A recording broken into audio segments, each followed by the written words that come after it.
We are waiting for our friend Ben. And everyone, of course, as always, is welcome to join.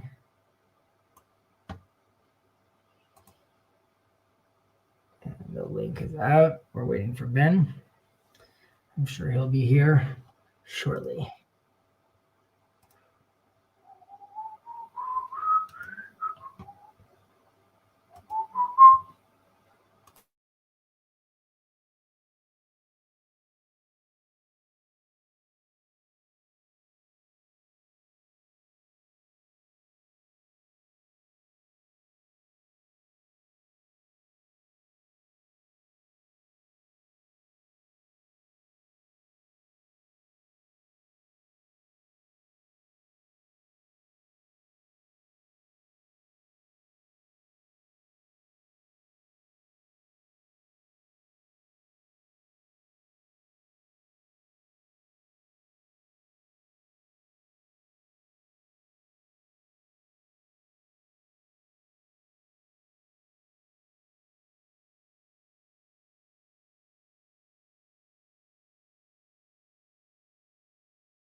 Hello. Ben.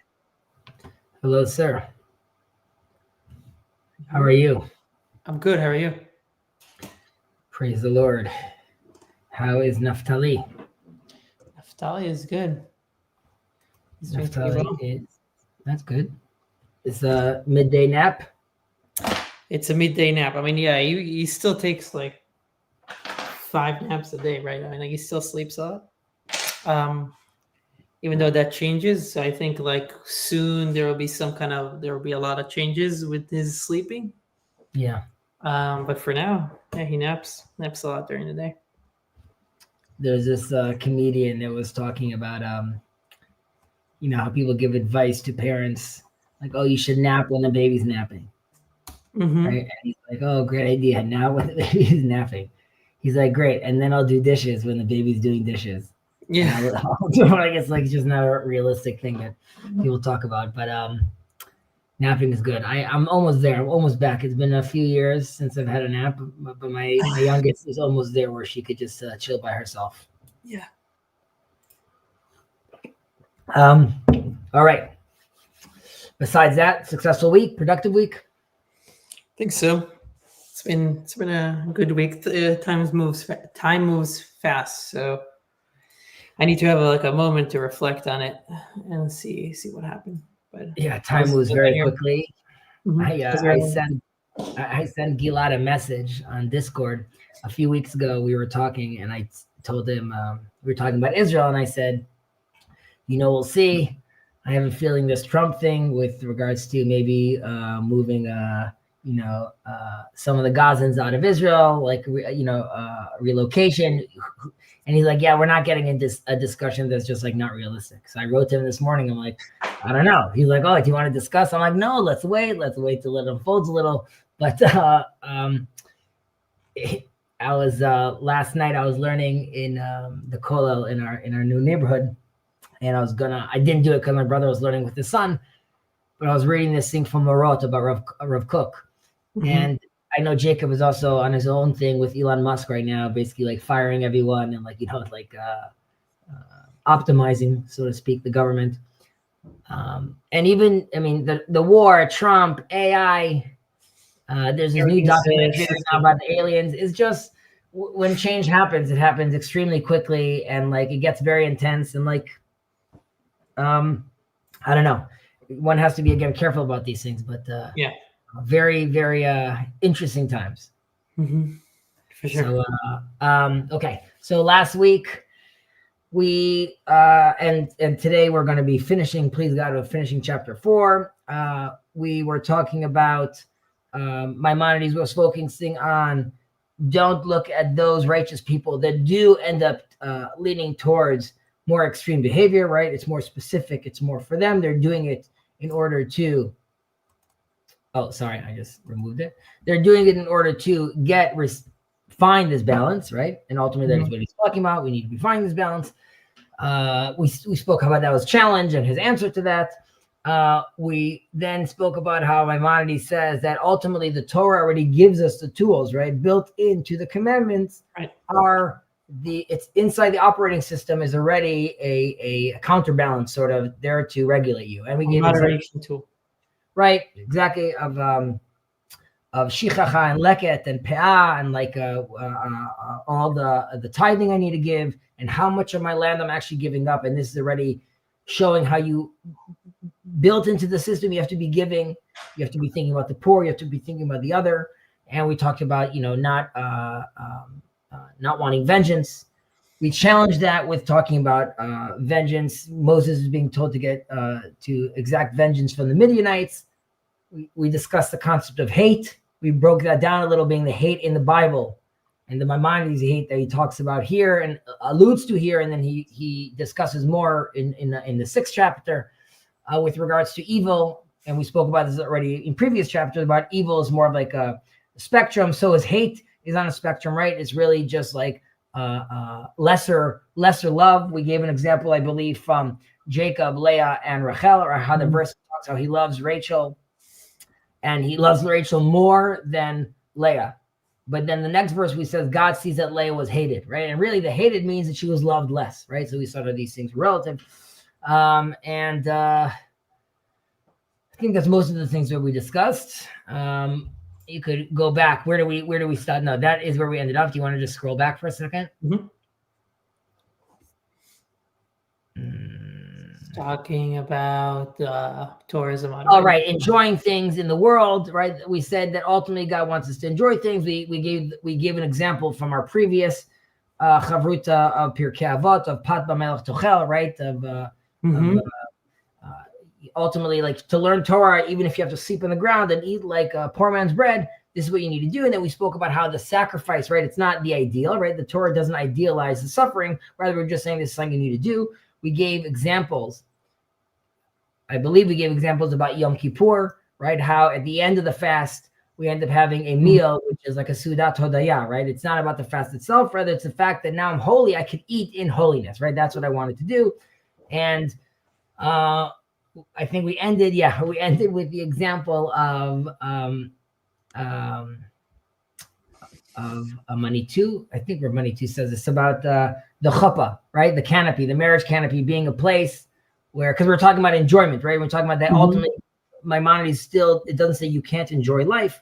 We spoke about how under the canopy, when you're getting married, it's a very special time because the evil inclination and the good inclination both want the same thing, right? This union, this physical sexual union is desired. Both inclinations are unified, and that's and that in a certain way is, and it's happening under this canopy. It's also happening in front of everyone, like subconsciously, everyone is witnessing that and seeing how this blend could happen. So it's a bit. And again, just to clarify, whoever is listening to us right now, or if Rambam doesn't talk about this, but we went into it.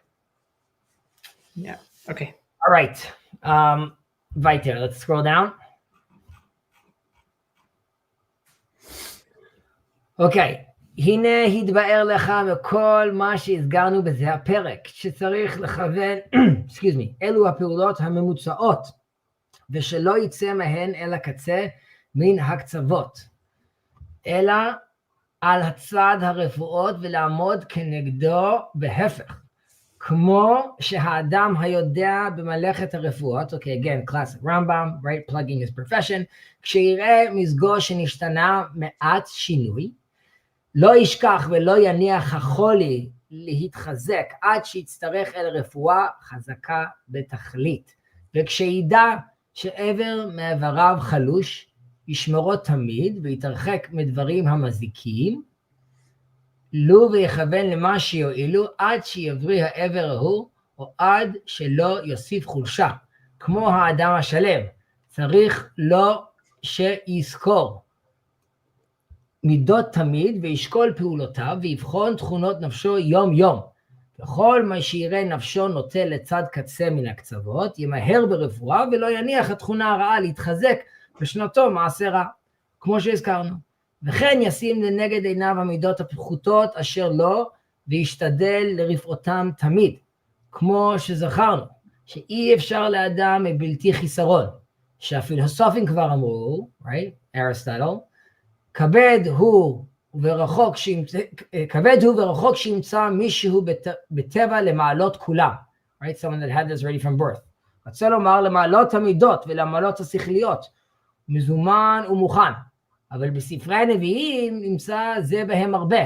Right? So we see it in the philosophers, we also see it in the prophets. אמר, הן בעבדיו לא יאמין, ובמלאכיו ישים תהילה. In Job. ומה יצדק אנוש אם אל, ומה יזכה ילוד אישה. ושלמה המלך, עליו השלום, אמר, סתם, כי אדם אין צדיק בארץ, אשר יעשה טוב ולא יחטא. Very, very famous verse. Take it away, Ben. Okay. From all that we have stated in this chapter, it is evident that it is man's duty to aim at performing acts that observe the proper mean, and not to desist from them by going to one extreme or the other, except for the restoration of the soul's health by having recourse to the opposite of that from which the soul is suffering. So, just as he who, acquainted with the science of medicine, upon noting the least sign of a change for the worse in his health, does not remain indifferent to it, but prevents the sickness from increasing to a degree that will require recourse to violent remedies. And just as when a man, feeling that one of his limbs has become affected, carefully nurses it, refraining from things that are injurious to it, and applying every remedy that will restore it to its healthy condition, or at least keep it from getting worse. Likewise, the moral man would constantly examine his characteristics, weigh his deeds, and daily investigate his psychic condition. And if at any time he finds his soul deviating to one extreme or another, he will immediately hasten to apply the proper remedy, and not to suffer an evil aptitude to acquire strength, as we have shown, by a constant repetition of that evil action which it occasioned. He is likewise bound to be mindful of his defects, and constantly to endeavor to remedy them. As we have said above, for it is impossible for any man to be free from all faults. Philosophers tell us that it is most difficult and rare to find a man who, by his nature, is endowed with every perfection, moral as well as mental. This thought is expressed often in the Nevi'im and prophetical books as, behold, in his servants he put no trust, and his angels he charged with folly. Or how can man be justified with God? Or how can he be pure? How can be pure one that is born of woman? And Solomon says of mankind in general, for no man is so righteous upon earth that he should do always good and never sin. Right. Okay. So, of course, in this fourth chapter, he's emphasizing, right, finding this balance ultimately. Right. Right. And what's interesting here is that, he's obviously emphasizing this daily need for like cheshbon nefesh, right, for doing introspection. Right. And to avoid these extremes. Now it's interesting because he says like he should immediately do this. He'll hasten to do that. Like it talks about this process seemingly being not so difficult. Right. It's really like maintaining maintaining this balance of like the physical and the mental. Right. These resources, it doesn't demand so much of you. And he, of course, like we said, he draws these parallels from like the medical world. Right. Of like doing this self-examination to taking care of your body. Right. If you see something's wrong with you, you obviously immediately need to go take it help. You need to go get help, right? So if I have a headache today, if even you say the word headache, give me 4 Advils, just because like I'm already nervous about that. So and obviously in our own traits, we see this every day, right? With like anger or lust, we can immediately feel when these things creep up on us. It's not like a surprise where these things. Well, we might be surprised when it happens, but it's not news to us that we might get annoyed by X, Y, or Z, right? Yeah. Now it's interesting. Sorry, go ahead. Well, I was just going to say that it's interesting because it dovetails pretty well with the discussion that I had with Jacob yesterday about Mesilat Yesharim. Because we were talking about zirut, watchfulness. And in that instant, it's also about doing the daily investigation, but also being mindful of everything that is happening to you or is an effect of your actions. And your actions might be habits that you're doing, and your actions can have effect on your intellect, let's call it. And there, so here the Rambam kind of mentions it as if it's maybe a part of it is automatic, or it's reflexive, just like it's reflexive when your foot hurts and you're like, okay, I need to do something for it. It's reflexive. That's the ultimate goal. Right, that's the ultimate goal. So in Mesiyat Yesharim, he kind of obviously, or he emphasizes that before you get into being watchful and being mindful of what happens to you, what your actions do, you need to consume a value system, right? Torah study is what he says it comes before. So that's how you get it to be reflexive. Nachon me'od. Thank you for sharing that. It's always good. Right. So to what RJ says, I'll try to hit this thing. Observing oneself with the word mindfully never hurts. Mindfulness, right? Right. The implicit there is that you are mindful towards something specific. Like, what are you mindful towards? Because just being mindful is great, but the question is like, what is salient to you? Like, when your foot hurts, it's obvious, but what is the action that you're really worried about versus the one that you don't care about, right? This is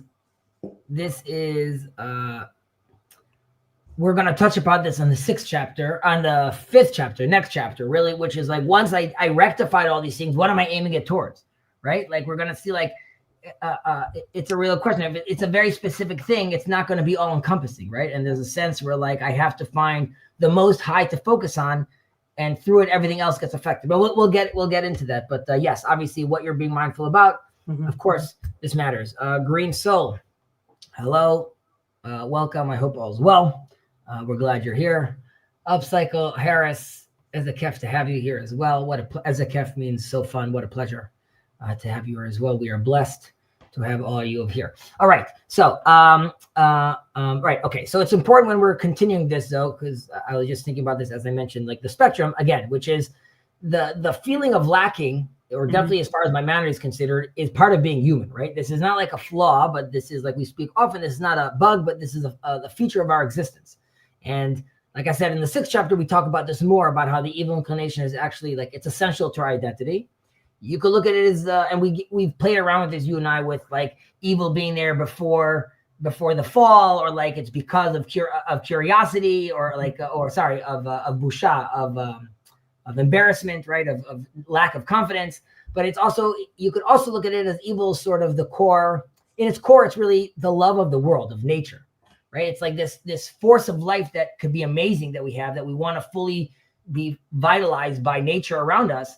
But if it's untethered, it could be corrupted. And that's really like every movie, right? Like, there's a scientist that loves the idea of, like, we're going to clone everyone, we're going to bring everyone back. And then it ends up turning like dystopian, right? This is like forced lives that could become evil. And we spoke about this with Cersei.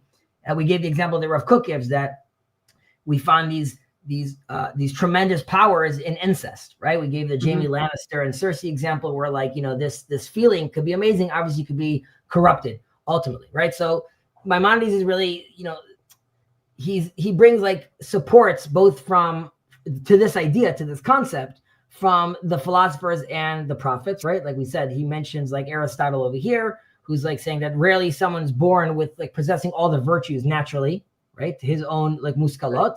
And then he also is referencing Job and King Solomon over here as well.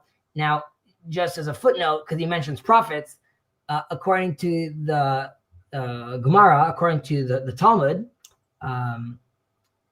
Eliphaz and Job are considered prophets, right? So that's why and that's assuming these people really existed, right? Because there's other Eliphaz, remind me.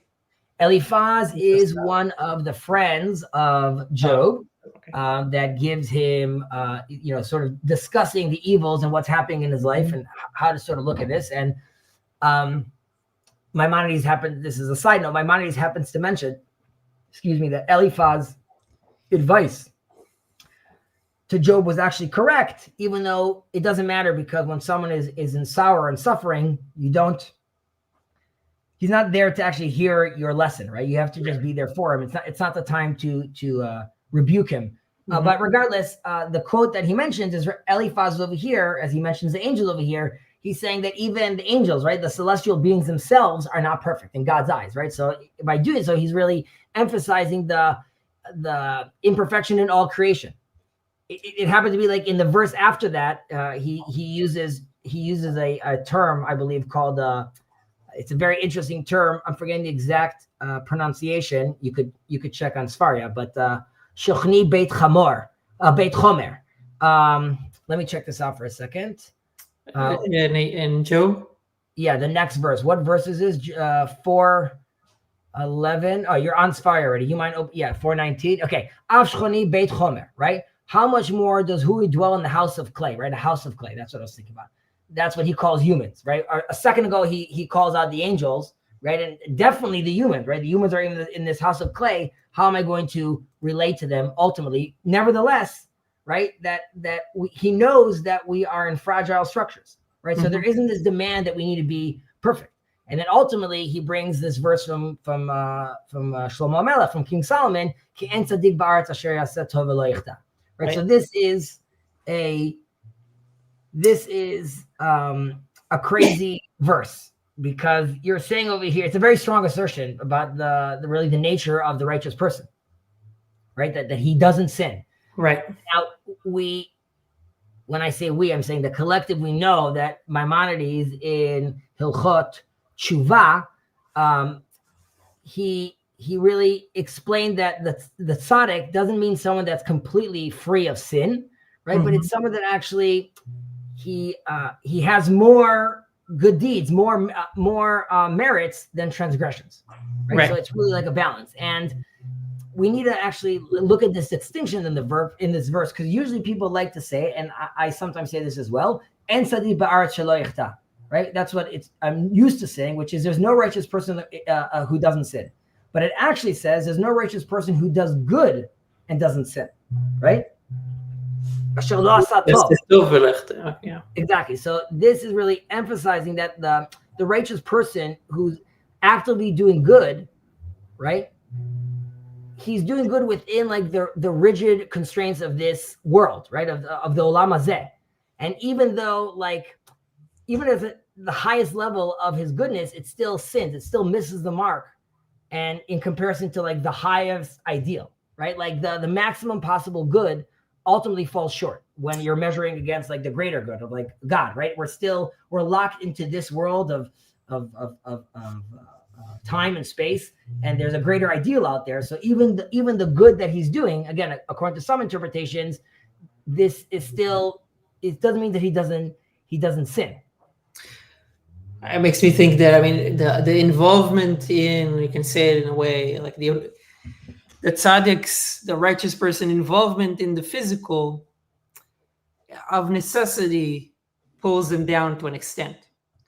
But that pulling down is also the potential to move upwards, to move much higher, I would say, right? So it's because you can't, like, does that make sense? Yes, the Rav Kook would call it shlemut v'hishtalmut. We spoke about this once, which is like there isn't perfection. There's constantly moving towards perfection, right? As we say in the Talmud, ma'alim b'kodesh v'en moridin, right? We use that to teach many things, but even when you say you only move up in holiness, you don't detract, that means there's always a place to move up to, right? You're constantly moving up. And by the way, there's other interpretations. There's an interpretation which is by the righteous being righteous and doing good, there's actually an explanation about this, interesting story about this in the Talmud, which is if I'm doing something good as a righteous person, I'm raising the bar, so to speak, right? I'm that employee that is like constantly on time and sending all my reports in early, and everyone's like, dude, like now the boss is expecting this now from everyone, right? So if I'm doing this by being righteous, I'm sinning towards the rest of the world, because now I'm creating a new moral standard for everyone. The Gemara gives an interesting example, 3 different examples of. He gives an example of Hillel, who mechayev et ha'aniyim, who obligates the poor, and there's Rabbi Eliezer, that obligates the rich, and there's Yosef HaTzadik, who obligates the wicked. And the examples are that Hillel obligating the poor is because you could come and say, I'm poor and I can't study Torah, right? Hillel gave us set a new bar because there's a famous story of Hillel where he was so poor he couldn't come into the study hall to learn because you have to pay money. And it was snowing. Do you know the story? Yeah. On the roof. He goes to the roof. There's a skylight. He's listening in. There's a snowstorm. He passes out. The snow covers the whole roof. There's no light. Shmaya, Naftalion, the two great sages, they say that it's dark. They find him upstairs. They clean him off, and then he comes and learns free of charge forever. But the point is, he obviously did everything he needed to do, and Rabbi Eliezer was very, very rich. Nevertheless, the Gemara gives example where he would give all his money away and he would never take anything with him. And there's some extreme stories that he did. You could argue that he wasn't going. Maybe he was doing something that the Rambam was saying, right? He was purposely going to the other extreme to create a balance. Either way, he, as a rich person, said, even though I'm very rich and I need to be in charge of all these different stuff in the world, nevertheless, I have time to learn. And Joseph, the wicked, because Joseph obviously was tested in Egypt by Potiphar's wife, right? So all this is just to say, again, that we could look at the righteous person as someone that ups the standard, and that's why it challenges everyone. And by doing so, everyone else is sinning. Yeah. I guess I'll just give a final comment that it's just Please. A simple, I don't know if it's a question, but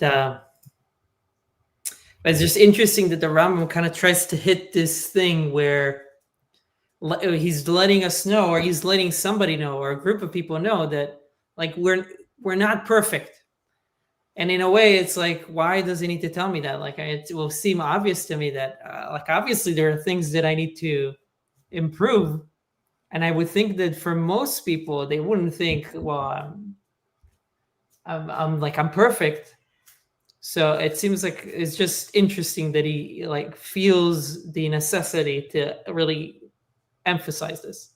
Well, going back to King Solomon, ultimately what Maimonides holds is that King Solomon is not saying that the righteous is evil. Rather, he's saying all man has to work on himself, right? We're all born with our own certain inclinations. No one's born perfect. And then everyone has their own struggles and battles that they need to be working on. However, and we're going to see this in the next part as we read on, there are verses that one needs to attend to. And there's obviously, as Maimonides is going to continue right now, that, and I love how Maimonides talks about Moses, the master of the former and later ages. Oh, so awesome. Just with regards to Moses and Maimonides, we're also told that when we say about Maimonides, Moses, which is his name, Moshe ben Maimon, that from Moses, the prophet, till Maimonides, no other Moses. It wasn't a worthy Moses that came up, right? So, yeah. And we call him the Great Eagle.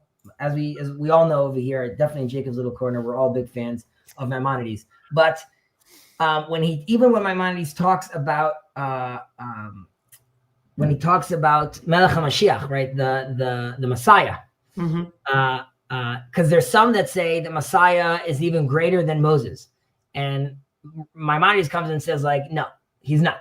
Messiah is maybe smarter than King Solomon, but he's not greater than Moses. Ki lo kam b'Yisrael ki Moshe, right? There's no one ever like Moses. And that goes back to why we're even here.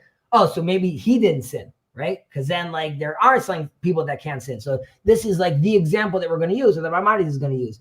Now, there are others that try to create a balance, saying that the Messiah is greater than Moses in leadership. And as far as like being a king, as he'll be a greater leader, right? Because it's like a more complete leadership. Yeah. But as far as prophecy, no one was as great as Moses. Other disagree with him, but that's of course where Maimonides lies. Okay, so let's continue reading. Mm-hmm. Okay. ואתה יודע שהאדון הראשונים והאחרונים, משה רבינו, עליו השלום, כבר אמר עליו השם יתברך, יין לא האמנת בי להקדישני לעיני בני ישראל. על אשר מיריתם את פי דמי מריבה, אשר לא קידשתם אותי בתוך בני ישראל. וחטאו, הוא שנטל לצד אחד מן הקצוות ממעלת המידות, מוזס, והיא הסבלנות, כאשר נצא לצד הרגזנות באומרו, שימונה המורים. דקדק עליו השם יתברך, שיהיה אדם כמוהו כועס לפני עדת ישראל, במקום שאין ראוי בו הכעס. וכיוצא בזה בדין האיש ההוא. חילול השם הוא. Right? It's a big deal. מפני שמתנועיו ומדבריו כולם למדים, והיו מקווים להגיע בהם אל הצלחת העולם הזה בעולם הבא. ואיך יראה בו הכעס? והוא מפעולת הרע, כמו שביארנו, ולא יבוא כי אם מתכונות רעות מתכונות הנפש. אבל אמרו בעניין מריתם את פי, הוא כמו שבאר, והוא שלא היה מדבר עם השכלים, ולא עם מי שאין לו מעלה, אבל עם אנשים שהקטנה שבנשיהם הייתה כיחזקאל בן בוזי, כמו שזכרו החכמים, וכל מה שיאמר או יעשה יבחנהו, וכאשר ראהו שכעס אמרו שהוא עליו השלום ודאי אין לו פחיתות המידה, ולולא שהיה יודע שהשם יתברך כעס עלינו בבקשת המים ושאנחנו הכעסנו יתברך לא היה כועס. ואנו לא מצינו שהשם יתברך כעס בדבריו עליו בזה העניין, אבל אמר קח את המטה והקל את העדה. והנה יצאנו מכונות השער. אבל התרנו ספק מספקי התורה, huge sentence, ספק מספקי התורה, שנאמר בו דברים רבים, ונשאל פעמים רבות, איזה חטא חטא? וראה מה שנאמר בו ומה שאמרנו בו, אנו והאמת תעשה דרכה. Big stuff, taking on Moses himself. Okay. So thou knowest also that God said to our teacher Moses the One second, if you don't mind. I just want to respond up here to RJ. Can we recap how Rambam defines views sins for those who are unfamiliar? We're going to get into it more in chapter 6, but he sees it on a spectrum. He sees sin as sin, and I mean, again, hate that's coming out of sin. It's radicalized love or radicalized life forces that if they're going to an extreme, they become evil, right? That's why he's always going to the balance. And we call them sin because that's how we relate to these things. But ultimately, even in these things, these specific sins, we spoke about this with Cersei and Jamie. Again, I'm going back to this, and Rav Kook gives this example, but Maimonides alludes to this as well, which is these life forces, if they're taken to the extreme, like lust for a sibling, right? It's too close to home. That creates devastation. However, it's not that can't be expressed, right? That ultimately could be expressed with a spouse, right? And we go back to that inclination that's happening under the canopy, right? That the evil inclination and the good inclination both want this union. That's when it's ideal. If it's taken to a different extreme, I could be obsessed with someone, right? So that's how he sees evil, as a spectrum gone astray, an extreme tendency to lean towards one extreme. Okay, sorry, you could go ahead with your translation. Well, so we know that also God said to our teacher Moses, the master of former and later ages, because you have not confided in me to sanctify me, because you rebelled against my orders at the waters of Merivah, because you did not sanctify me in front of the people. All this, God said, all of the sin of Moses consisted merely in that he departed from the moral mean of patience to the extreme of wrath, insofar as he exclaimed, "Hear now, you rebels," etc. Yet for this God found fault with him, that such a man as he should show anger in the presence of the entire community of Israel, where wrath is unbecoming. This was a profanation of God's name, because man imitated the words and conduct of Moses, hoping thereby to attain temporal and eternal happiness. How could he, Moses, then allow his wrath free play, since it is a pernicious characteristic arising, as we have shown, from an evil psychic condition? The divine words, "You, Israel, have rebelled against me," are, however, to be explained as follows. Moses was not speaking to ignorant and vicious people, but to an assembly, the most significant of whose women, as the sages put it, were on a plain with Ezekiel, the son of Buzi. As we say, what the maidservant saw at the Sea of Reeds, right? Ezekiel didn't see, right? That their level of prophecy, of holiness at that time was very great. Right. So when Moses said or did anything, they subjected his words or action to the most searching examination. Therefore, when they saw that he waxed wrathful, they said, "He has no moral imperfection. And did he not know that God is angry with us for demanding water, and that we have stirred up the wrath of God? He would not have been angry with us." However, we do not find that when God spoke to Moses about this matter, he was angry. But on the contrary, he said, "Take the staff and give drink to the congregation and their cattle." We have indeed digressed from the subject of this chapter, but I hope, satisfactorily solved one of the most difficult passages of Scripture, concerning which there has been much arguing in the attempt to state exactly what the sin was which Moses committed. Let what others have said be compared with our opinion, and the truth will surely prevail. All right. So, like we started by calling him, like, the master of the former and the later ages, or the prophets, right? This is like the complete human being, right? This goes back to the question you had about why are we even asking this? Because looking at the verse from Solomon and then looking at this, we could be like, wait, this is a contrast, right? We just asked this also earlier about saying, don't be vengeful, but then we see that Moses is being asked to be vengeful towards the Midianites. So we have a tension over here. Now, Maimonides is giving this interpretation, which is unique, that the sin is related to his character traits, right? Not actually like something that he did, rather a manifestation of something he did. Now, how he did it, right? You just ended it with saying that he's pinpointing that this is like the most like challenging like question, right? This is one of the greatest mysteries of the Torah, right? Safek Sfekot. So before we jump into like Maimonides, we should just mention that the Shadal says that like he gives his interesting interpretation, which is that Moses commits like one sin, but over time, different commentators added like multiple interpretations and ended up adding more sins. And he specifically he avoided this topic because he was nervous that if he would learn this topic, he would end up adding another sin, right? So he didn't want to even deal with this. It's just an interesting note. Rashi, though, famously says that the sin was striking the rock, right, instead of speaking to it, right? That's what God commanded him to do. And if Moses would have spoken to the rock, it would have been even like a greatest sanctification of God's name, as Maimonides also alludes to over here. And the Israelites would have learned a very powerful lesson about like, the obedience and believing in God. Now, Moses obviously chooses like a more forceful approach over here.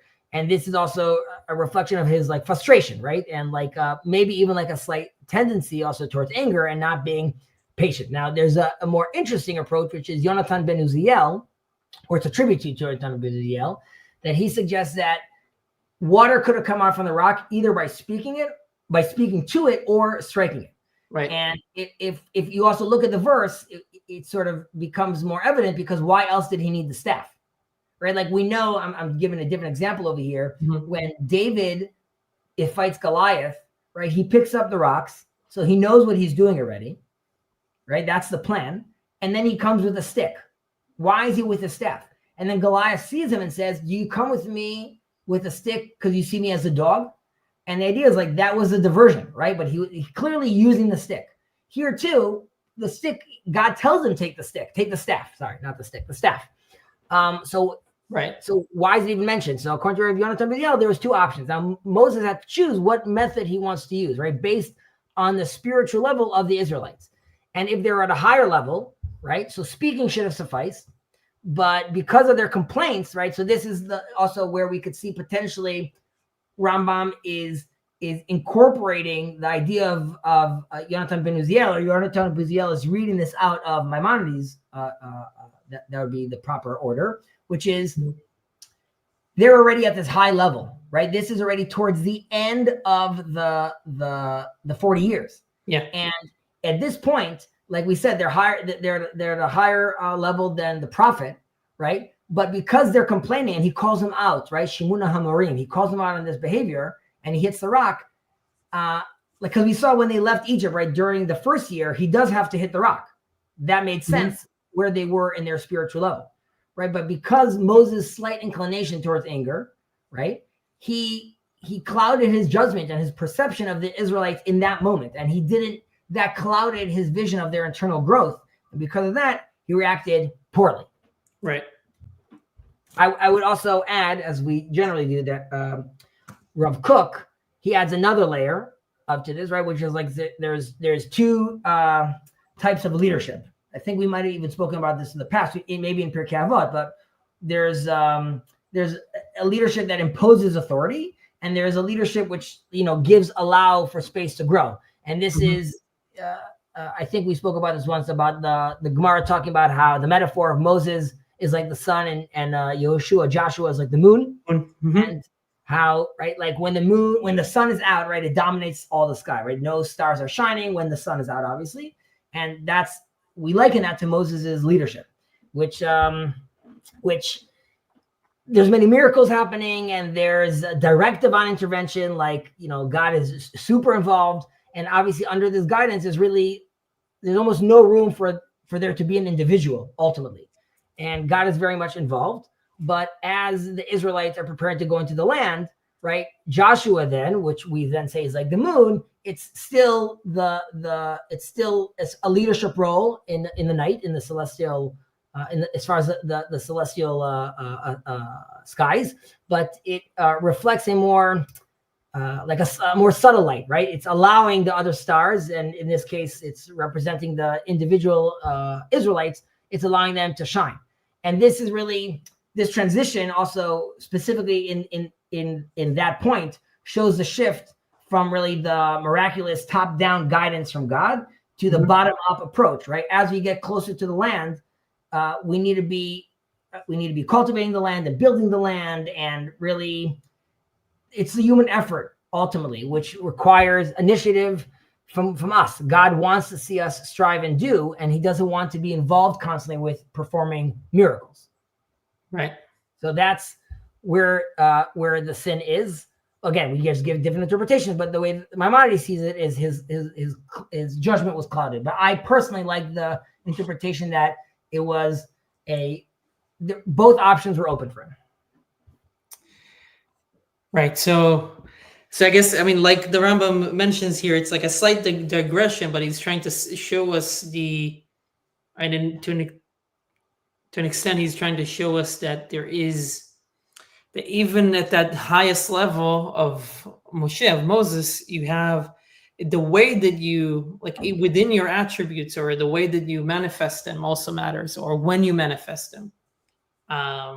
Right, because the whole issue here that he's mentioning is that he applied an attribute at maybe at the wrong time, or correct. So, well, it's no. What he's saying is because he wasn't careful about his own inclinations, that meant that clouded his judgment, right? That allowed that to happen, and because of that, there was a bad result, right? It's not like the attribute itself made him do that. It's because he.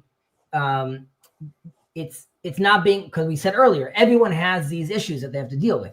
Yeah. He should have been checking himself at that point, right? But because he wasn't careful about that, we had an issue, of course.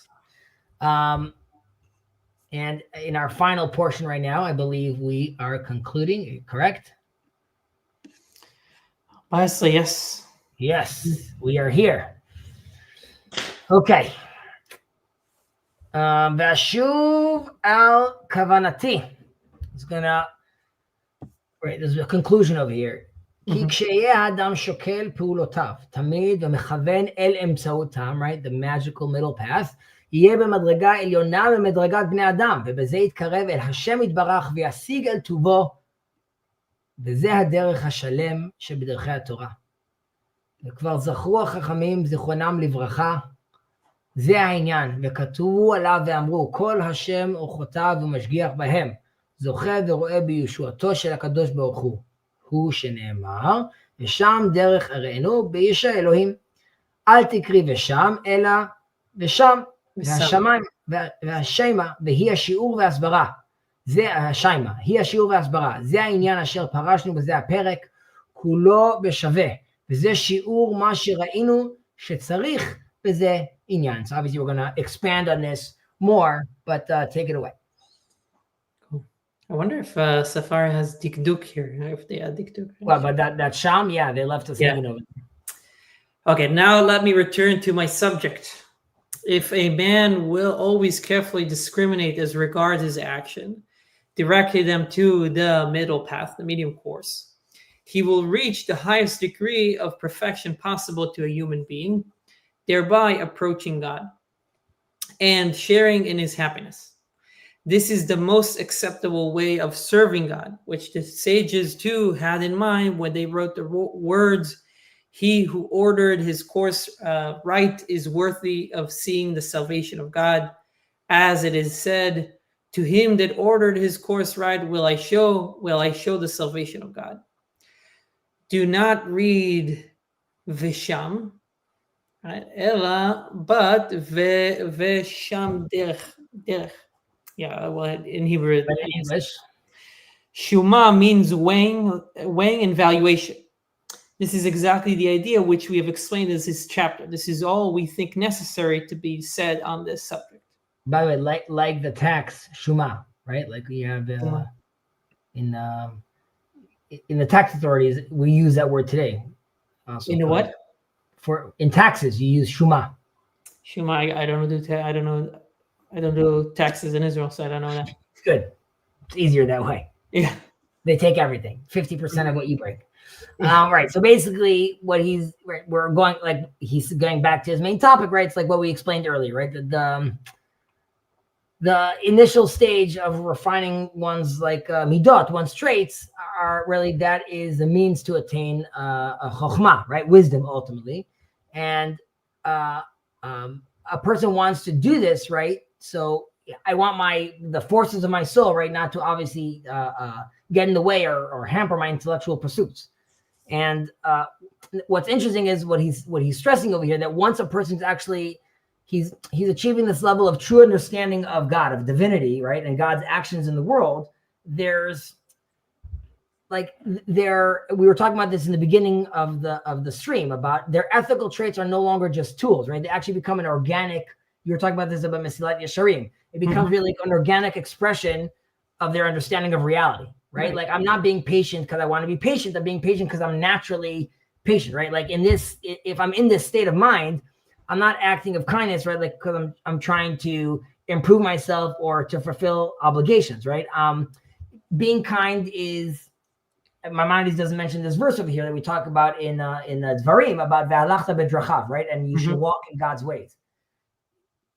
Being kind is actually acknowledging God's way in this world, his attributes, right? God, Maimonides talks about this in the Moreh, in the Guide to the Perplexed, where God's attributes, right, the 13 attributes that we take off in the Torah, they're not actually essential attributes, but they're descriptions of his actions in the world.